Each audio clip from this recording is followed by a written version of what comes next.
This is a very hard truth to accept. But the practicality is found in verse 64, as we see, for Jesus knew from the beginning.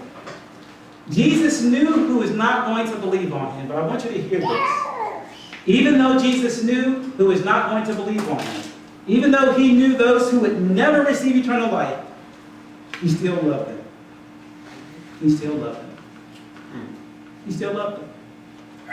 And the way that we need to look at every single person is not as if I am better than you because I'm a believer. I practice my faith and you don't. It's to look at that person and say, apart from God's grace, I would be you. I've said this before. The only difference between a prostitute and a woman who keeps her virginity is what? God's grace. The only difference between a child molester and someone who saves children from child molestation is God's grace. The only difference between a liar and someone who loves the Lord is God's grace. And every single one of us need to look at ourselves in the mirror and say, by the grace of God, I am what I am.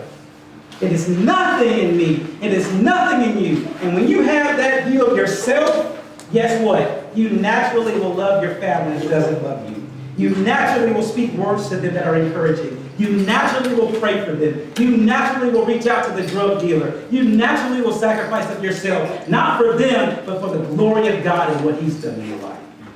You see, Jesus preached and proclaimed this message, gave his very life, poured himself out for those who would never believe. And if he did it, my brothers and sisters, should we not?